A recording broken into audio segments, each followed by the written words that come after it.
मुझे दया से आती है तुम पे। यार इंटेलिजेंट बच्चों का जो 12th तक अपने स्कूल में बहुत अच्छे रहे होंगे, जो वास्तव में पढ़ना भी चाहते होंगे, इनके साथ ऐसा क्या हो गया कि अब इनकी पार नहीं पढ़ पा रही है? कारण वही है कि तुम्हारे वो शिक्षा की जो पद्धति है उसके अंदर कहीं ना कहीं बीच में गैप आ गए हैं और वो गैप भर नहीं रहे हैं। स्कूलों के अंदर यही था कि 4 चैप्टर हो गए, अब एग्जाम ले लिया। अब और चैप्टर हो गए, अब हाफ ईयरली हो गया। अब ये पूरे 12 चैप्टर हो गए, अब ईयरली हो गया। हम उसको अलग अलग उसी प्रकार से पढ़ रहे थे, एक चीज कहीं पढ़ रहे, एक चीज कहीं पढ़ रहे, एक चीज कहीं पढ़ रहे, और उसे पार पढ़ रही थी। अब वो नहीं, अपने को सब कुछ एक साथ पढ़ना पड़ता है। अब ये है, मैं ना हिस्ट्री पढ़ाता हूं, मैं साथ में सोशियोलॉजी पढ़ाता हूं। मैं इस बार सोशियोलॉजी पढ़ा रहा था, तो हम सोशियोलॉजी में अपना एक टॉपिक है वृद्ध, मतलब बूढ़े लोग। सामान्य भाषा में बोल दूं, बूढ़े लोग, समझ में आए? मैंने सोशियोलॉजी में पढ़ा है दिन कि बूढ़े लोगों के बारे में पढ़ते हैं। क्या पढ़ेंगे बूढ़े लोगों के बारे में? हमने बूढ़े लोगों के बारे में पढ़ा कि उनकी क्या समस्याएं हैं, भारत में क्या समस्याएं हैं, दुनिया में जो नया कुछ हो रहा है उसकी वजह से उन पे क्या चैलेंजेस आ रहे हैं, ग्लोबलाइजेशन के दौर में उनके साथ में क्या समस्या है, क्या अच्छी बातें भी उनके साथ में। हमने सारी बातें लिखी। हमने उसमें यह भी लिखा कि गांव के अंदर बुजुर्ग ज्यादा बच्चे हैं क्योंकि काम करने वाले बच्चे सबके सब शहरों के अंदर तरफ तरफ चले गए। हमने उसमें यह भी पढ़ाया कि एक पीढ़ी और दूसरी पीढ़ी के बीच में जनरेशन गैप तो है, कम्युनिकेशन गैप भी आ गया। पर हमने यह भी पढ़ा कि टेक्नोलॉजी ने थोड़े फायदे दिए हैं। कमाने तो लोग पहले भी बाहर जाते थे, पर अब शाम को वीडियो कॉल पे घर पे बात हो जाती है। मोबाइल सबके पास है, तो बूढ़े लोग भी कम से कम अपने परिवार से थोड़ा बहुत कनेक्शन फील कर रहे हैं, इतने दूर भी अब नहीं है। हमने यह भी पढ़ा कि बीमारियां हर समय रही है, पहले भी लोग बीमार होते थे, आज भी बीमार होते हैं, पर अब दवाइयां है, इसलिए आदमी बच जाता है, पहले नहीं बचते थे इतने। हमने उसमें यह भी पढ़ा कि दवाइयां हैं पर दवाइयां महंगी हो गई है। ऐसा करके हमने खूब उसके अंदर 1 दिन 2 घंटे की पूरी क्लास इन बूढ़े लोगों की समस्या और बूढ़े लोगों में क्या क्या अच्छा हो रहा है, सरकार क्या क्या कर रही है, इन सब पे चर्चा कर ली। सोशियोलॉजी के पेपर में बूढ़े लोगों से क्वेश्चन ही नहीं पूछा। तो हिसाब तो यह कहता है कि 2 घंटे क्लास तो फालतू गई, क्यों पढ़ा, क्वेश्चन ही नहीं आया। हालांकि आप और मैं दोनों इस बात को जानते हैं कि सिलेबस बहुत बड़ा होता है, क्वेश्चन हर टॉपिक से पूछना कोई जरूरी तो कुछ टॉपिक से आएंगे, कुछ टॉपिक से नहीं है, जिससे इस बार नहीं हो सकता अगली बार है। अब सोशियोलॉजी फर्स्ट पेपर में कोई क्वेश्चन नहीं आया। बच्चों को लग सकता है अरे यार ये टॉपिक तो फालतू में पढ़ के गया, ये पूछ भी लिया था, एक छोटा सा 2 नंबर का पूछा है, मैं तो इतना बड़ा लंबा छोटा पढ़ के गया था इसको। सेकंड पेपर हुआ, थर्ड पेपर हुआ, फोर्थ पेपर आया, हिंदी का पेपर है। हिंदी के पेपर में आता निबंध, क्या था, सिंपल भाषा में अपने ऐसे, जिसको इंग्लिश में ऐसे बोल देते हैं, अपने लेख लेख तो समझते हो, 20 नंबर का है, बूढ़े लोगों की समस्या बताओ। सोशियोलॉजी में पढ़ी थी ना, तो वो हिंदी में लिख देंगे।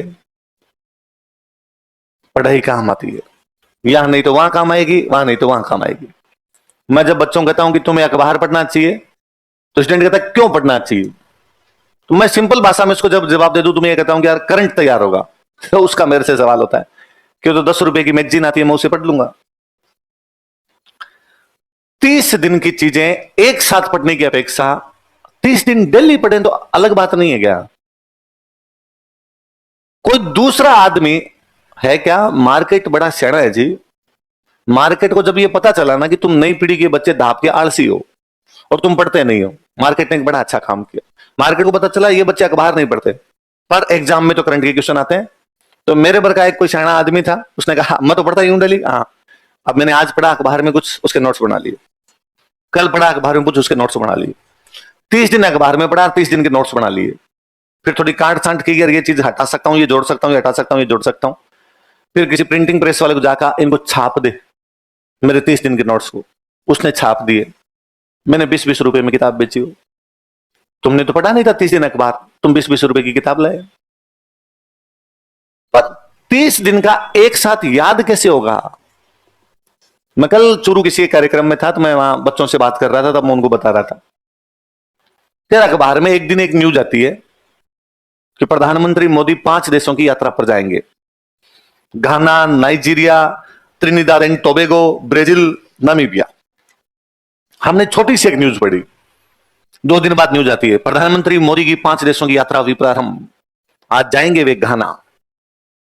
अगले दिन फिर न्यूज आती है घाना के राष्ट्रपति के साथ मोदी जी ने किए 3 समझौते, फलाना फलाना फलाना। अगले दिन फिर न्यूज आती है मोदी जी घाना से हुए रवाना, घाना का सबसे बड़ा सम्मान मोदी जी को प्रदान किया गया, अब वे जाएंगे नाइजीरिया। अगले दिन फिर न्यूज आती है नाइजीरिया के फलाने फलाने शहर में मोदी जी का हुआ स्वागत, भारतीय लोगों से वहां पर मिले, नाइजीरिया के साथ किए 2 समझौते, अब वे जाएंगे त्रिनिदाद एंड टोबैगो। फिर न्यूज आती है त्रिनिदाद एंड टोबैगो में मोदी जी का कलाकारों ने किया स्वागत, उनको भोजपुरी भाषा में सुनाए गए गीत। खूब सारे भारतीय लोग रहते हैं त्रिनिदाद एंड टोबैगो में। आज से 400 बरस पहले वे चले गए थे त्रिनिदाद एंड टोबैगो, अभी तक नहीं भूले हैं भारतीय संस्कृति को। अगले दिन फिर न्यूज आती है, मोदी जी पहुंचे ब्राजील, ब्राजील के ब्रिक्स सम्मेलन में भाग लिया। ब्रिक्स में ये देश भाग लेते हैं। ब्रिक्स ने कहा कि अमेरिका के खिलाफ ये होगा, अमेरिकन का ब्रिक्स के खिलाफ ये होगा। अगले दिन फिर न्यूज आती है, मोदी जी आए नामीबिया, 5 देशों की यात्रा आज यहां पर समाप्त होगी। इससे पहले Ghana, Nigeria, Trinidad and Tobago, Brazil जा चुके हैं। नामीबिया में ये किया, अब आ गए। 5 दिन लगातार हमने एक बात पढ़ी। 5 दिन तो मोदी जी की यात्रा चली तब, अब 6ठे दिन मेरे जैसा आपके जैसा एक्सपर्ट छापता है क्या मिला 5 देशों की यात्रा से, क्या भारत हासिल कर पाया था ब्रिक्स के सम्मेलन से। एक दिन एक आर्टिकल आता कि ब्रिक्स में जाने के भारत को क्या क्या फायदे हुए, और उसमें लिखा हुआ था इस देश के साथ व्यापार बढ़ जाएगा, अमेरिका पर दबाव बढ़ जाएगा, भारत यहां मजबूत हो जाएगा, ये। अगले दिन एक दूसरा आर्टिकल आता उसी अखबार में, क्या भारत की विदेश नीति उतनी सफल नहीं है जितनी थी, क्या ब्रिक्स में हम वही हासिल कर पाए जो हमारे पास पहले था। आलोचना है, आपने कमियां पड़ी ना साहब, चाइना की तरफ झुकाव है, फलाना है, ढींगड़ा है, रुपया मजबूत हो गया, कमजोर हो गया, खूब सारी चीजें पड़ी। 7 दिन तक एक ही बात पढ़ी तो याद नहीं होती है क्या। मैं कहता हूं मैंने बोली अभी 3 मिनट, उसमें आपको याद हुआ कि पहला देश घाना है, पर आप ये नहीं करते। आप एक 20 रुपए की मैगजीन उठा के लाते हो और फिर उसमें पढ़ते हो। 20 रुपए की मैगजीन में 4 लाइनें हैं, प्रधानमंत्री Modi Ghana, Nigeria, Trinidad and Tobago, Brazil तथा नामीबिया की यात्रा पर गए थे। उन्हें घाना तथा त्रिनिदाद एंड टोबैगो में ये सर्वोच्च सम्मान प्राप्त हुए थे। ब्रिक्स के अंदर उन्होंने इन समझौतों पर हस्ताक्षर किए थे। एक बार में सारी जानकारियां याद करनी है। अब आप फिर उसके रटे मारते हो, घाना नाइजीरिया, घाना नाइजीरिया।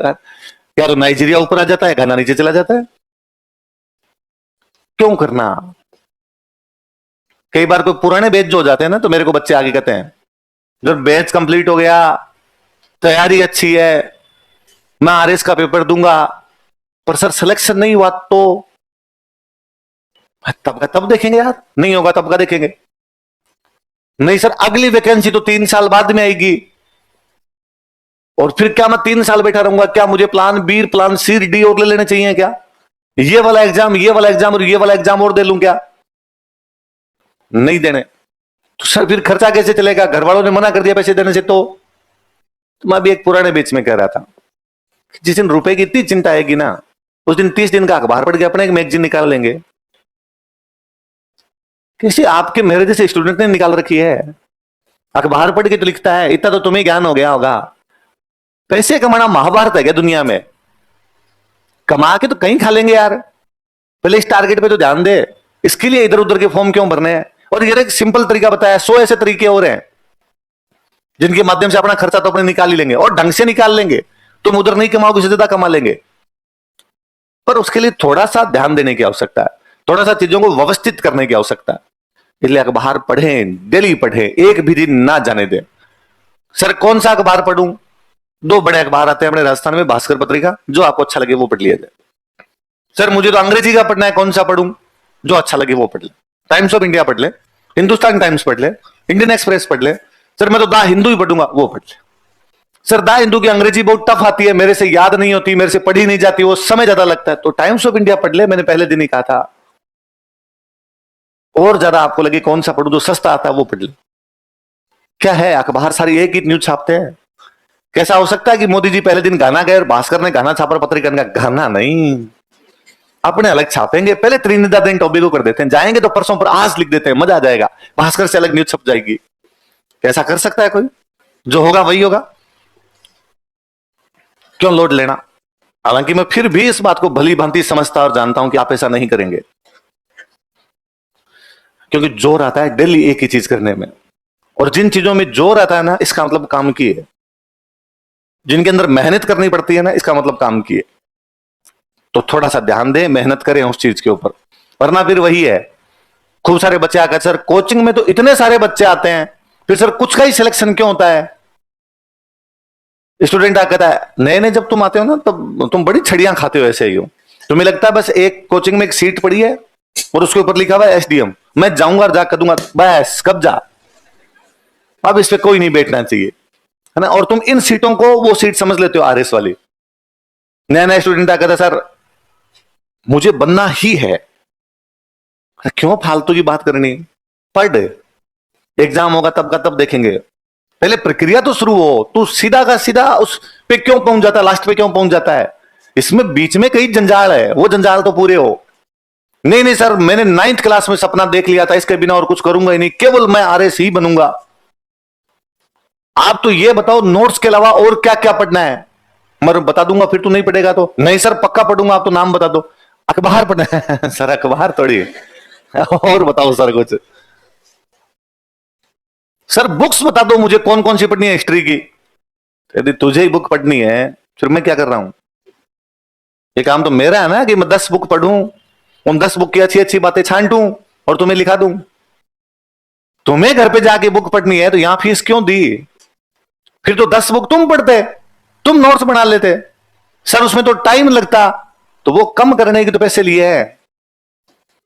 वही तो है कि खुद कोई बच्चा पढ़ेगा तब इसी तैयारी को करने में 3 साल लगेंगे, कोचिंग करवाएगी तो उसी तैयारी को 1.5 साल में करवा देगी। और कोचिंग कौन से घोट के चूर्ण पिला रही है? यहां से लेके यहां तक का रास्ता है, 1 से लेके 100 तक जाना है। कोचिंग यहां 80 तक अंगुली पकड़ के लेके जाती है कि ले पा पा पा पा पा पा चल, 80 पे ले जाके छोड़ती है कि भाग और यहां तक चला जा।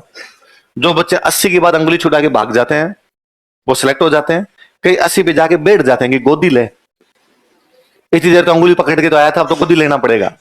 उनकी बात नहीं पड़ती, इतना सा बेसिक डिफरेंस और कुछ नहीं। वो भाग जाने का मतलब यही है कि उन्होंने अखबार पढ़ लिया, उन्होंने नोवेल पढ़ लिए, उन्होंने फिल्में देख ली, देखनी है पुरानी नई जो कभी, ये कोई नहीं कि इंटेंशनली। मैं जब भी कई बार कहता हूँ मूवी देखनी है, स्टूडेंट कहता आज ले शाम को 3-4 के नाम बता, नेटफ्लिक्स को आज ही मैं सब्सक्राइब करता हूं ना। जब कभी समय मिले कोई पुरानी नई आप देखेंगे चीजें, विजन ज्यादा ब्रॉड होते हैं, हम आसपास की खूब सारी चीजें सीखते हैं। सर कौन सी देखूं? जो जिम है, ठीक ठाक जो भी अच्छी मूवियां रही हो, कोई ज्यादातर लोग जानते हैं, मेरे आपके बताने से कोई फर्क भी नहीं पड़ता उन चीज का, वो पढ़ ले।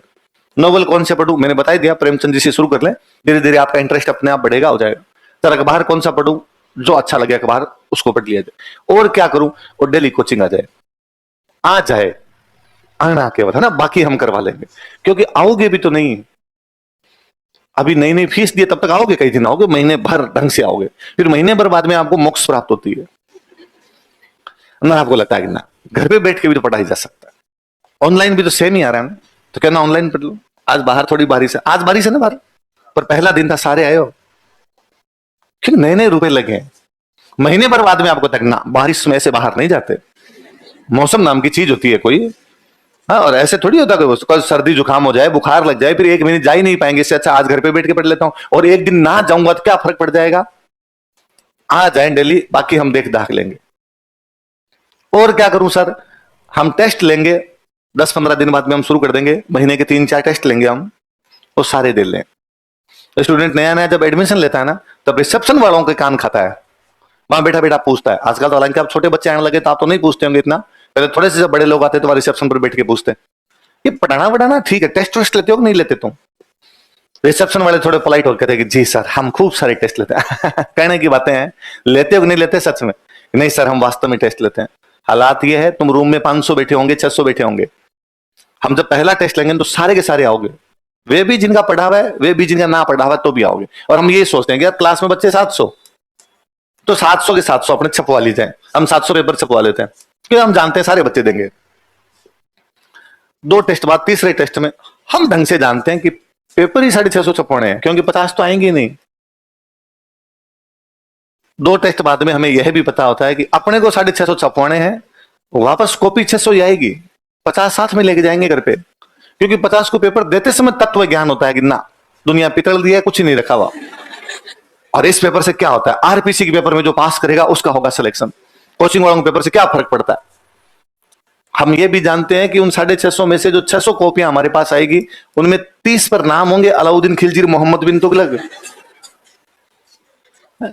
वो को सोनिया गांधी, ममता बनर्जी लिख के जाएंगे। और कई बार हम क्लास में ऐसा करते हैं कि भाई लो रिजल्ट आ गया, आजकल तो क्या सब ऑनलाइन ही होने लग गया, तुम्हारे ऑनलाइन चला जाता है तुम्हारे पास, वरना पहले कई बार होता था कि हम क्लास में सुनाते बाकायदा रिजल्ट, तो 5 के सुना देते, राकेश कुमार ने टॉप किया है, ये प्रियंका के नंबर इतने आए हैं, अजय के नंबर इतने आए हैं, विजय के नंबर इतने आए हैं, जिन जिन के नंबर आए उन सबके बता दिए हमने। कई बार बच्चे जिद करते हैं सर लास्ट वाले 5 के बता दो सर, सबसे कम किसके हैं। हम थोड़ा सा कहते हैं मरने दो, लास्ट का क्या बताएं। नहीं सर बताओ बताओ किसके हैं। मैं यार सबसे लास्ट तो मोहम्मद बिन तुगलक का -7 है। और बच्चे सर कौन है मोहम्मद बिन तुगलक, कौन है मोहम्मद बिन तुगलक। और मोहम्मद बिन तुगलक टांग पे टांग दे के हंसता है। हूं तो मैं, पर तुम पता लगा नहीं पाओगे मेरा।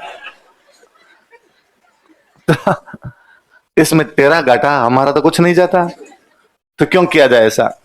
मैं यह भी जानता हूं कि 18 महीने तक कंप्लीट होते होते तुम खूब सारे तो आने ही बंद हो जाओगे, आने ही बंद हो जाओगे। सर किसका सिलेक्शन हो जाएगा जो 18 महीने डेली आ जाए, केवल आ जाए, लिखना पढ़ना छोड़े, वो बात की बात है। आए तो सही डेली, बैठे तो सही। और हालांकि तुम थोड़े दिनों बाद खुद रियलाइज करोगे, मेरी इन बातों को सुन सुन के मन ही मन मुस्कुराओगे कि हाँ कहा तो था कि नहीं आ पाओगे, और नहीं जा पा रहा हूं आज। पर कोशिश करना, नहीं आओगे 18 महीने, मैं लिख के देता हूं, एक भी नहीं आएगा आप में से, छुट्टियां मारोगे बीच में, गायब हो जाओगे बीच के अंदर, फिर भी कोशिश करना, खूब सारी कोशिश करना कि आप जितना हो सके आओ। सर बीच में एग्जाम आ जाएंगे हमारे, तब क्या करेंगे। मैं कोचिंग जब एडमिशन लिया था तो बीए सेकंड ईयर में पढ़ता था, सेकंड ईयर के पेपर दे दिए थे, रिजल्ट आया नहीं था, उससे पहले कोचिंग करने के लिए आ गया। तो फाइनल के एग्जाम कोचिंग के साथ साथ हुए, 6 पेपर लगते हैं। मैं बीकानेर का हूं, तो ऑब्वियसली बात है, मैं ग्रेजुएशन बीकानेर से कर रहा था। 6 पेपर होते हैं, first year second year final में अलग अलग 6 दिन हुए। तो इसे मान लो पेपर है 22 तारीख को, तो मैं 21 को रात को 10 बजे बैठता यहां से, सुबह 4 बजे बीकानेर गाड़ी उतारती, जाता बीकानेर में रुकता। दिन में पेपर कितने बजे है, 10 बजे, अलग अलग शिफ्ट के अंदर पेपर होते हैं, तो जितने बजे पेपर हो पेपर दिया, रात को वापस बैठता, वापस आता, अगले दिन कोचिंग लेता। हर पेपर में 2-3 दिन का गैप होता है। ये 22 को, अगला 25 को है, मैं 24 को वापस बैठता, 25 को जाता, वापस आता, अगला पेपर 29 को है। 6 दिन गया, 6 दिन आया, 6 दिन तो खराब किए, बाकी तो कोचिंग ली। अब एग्जाम क्या होते हैं, 22 से शुरू होते हैं, मान लो 22 मार्च से शुरू हुए, और ये ग्रेजुएशन वाले एग्जाम वैसे चलते रहते हैं 27 अप्रैल तक। ऐसे ही होता है, किसी में 5 दिन का गैप आ गया, किसी में 2 का यार, किसी में 10 का गैप दे दिया, ऐसा ही कुछ करते हैं। स्टूडेंट हमारे यहां से छुट्टी लेके जाता है 10 मार्च को, क्योंकि उसको माहौल भी तो बनाना है कि मैं पढ़ रहा हूं। आता है बाद में 5 मई तक, थोड़े दिन रेस्ट करके आता है, बीच का 1.5 महीना तो खा गया, लगभग 1.5-2 महीने तो खा गया वो। फिर आगे कहता वो 1.5 महीने में नहीं आया था, उसका क्या करूं। सर वो पुराना, इससे पहले मैं आया था सर 3 महीने, पर वो भी मैं तो भूल गया। सर अब बैच चेंज कर लूं क्या, क्या फर्क पड़ जाएगा बैच चेंज करने से। सुबह बढ़ेगा शाम आ जाएगा, शाम बढ़ेगा सुबह आ जाएगा, इससे होगा क्या सिलेक्शन। पढ़ना तो अपने को है, मर्या बिना स्वर्ग थोड़ी है। इसलिए ध्यान दें इन चीजों पे, ये भी करें। मैंने इसलिए तुम फर्स्ट ईयर वालों से हाथ खड़े करवाए सबसे, कि मैं केवल ये देख रहा था कौन कौन 2-2 महीने की छुट्टी पे जाएगा। और तुम्हारे साथ तो दिक्कत दूसरी है, तुम्हारे आजकल सेमेस्टर हो रहे हैं, इसलिए हर 6 महीने में 1.5 महीने की छुट्टियां हैं तुम्हारे। तुम हालांकि अब बैठे बैठे मनी मन, आज पहला दिन है, तुम सोच रहे हो कि तेरे भाषण से क्या होता, नहीं जाएंगे। मैं जानता हूं, ढंग से जानता हूं। तुम्हारे एग्जाम नजदीक आते हैं तब रिसेप्शन पर भरमार रहती है अर्जियों की, मैं 1.5 महीने के लिए उपस्थित नहीं हो पाऊंगा, यह कोर्स आगे की किसी बैच में करवाने की कृपया करें, आपका आज्ञाकारी शिष्य फलान जी। 1.5 महीने बाद वापस पर्चियां होती हैं हमारे पास में, 1.5 महीने आ नहीं पाया था, आगे पीछे का सब कुछ नष्ट हो चुका है, बैच चेंज करने की कृपया करें, आपका आज्ञाकारी शिष्य फलान जी। हो सके तो, हालांकि नहीं मानोगे मेरी बात, एक भी तुम्हारे में से बैच चेंज मत करना। वो केवल पलायनवादी सोच है, खुद को बचाने का प्रयास है। अब नहीं पढ़ पाया तो आगे पढ़ लूंगा। चैलेंज का सामना करना होता है, भागना नहीं होता उनसे। तुम भागते हो, कबूतर के आंखें बंद करने से बिल्ली भागती नहीं है। कबूतर ये सोच लेता है कि मैंने तो आंखें बंद कर लिया तो दिख ही नहीं रही, खाएगी फिर भी। आंखें बंद मत कीजिए, खुली आंखों से देखिए उसको कि क्या हो रहा है, क्या नहीं हो रहा है, क्या करना है, क्या नहीं करना है। पहले बड़ी मेरी बात पक्का करोगे। ऐसे कितने बच्चे आप में से जो आज फिर रजिस्टर नहीं लेके, रफ लेके आए। आज ये आपका लास्ट दिन होना चाहिए जब आप रफ लेके, आज के बाद कभी रफ नहीं लेके आएंगे। जो लिखेंगे वो यहीं लिखेंगे, फेयर के अंदर ही लिखेंगे। ऐसा कोई भी स्टूडेंट आप में से नहीं होना चाहिए जो ये कहे कि एक बार यहां लिखता हूं, घर पे जाके साफ साफ दोबारा लिखता हूं। तो तुम्हारा काम किसी प्रिंटिंग प्रेस में काम करना नहीं है, नोट्स तैयार करना है। तुम्हारे में इसका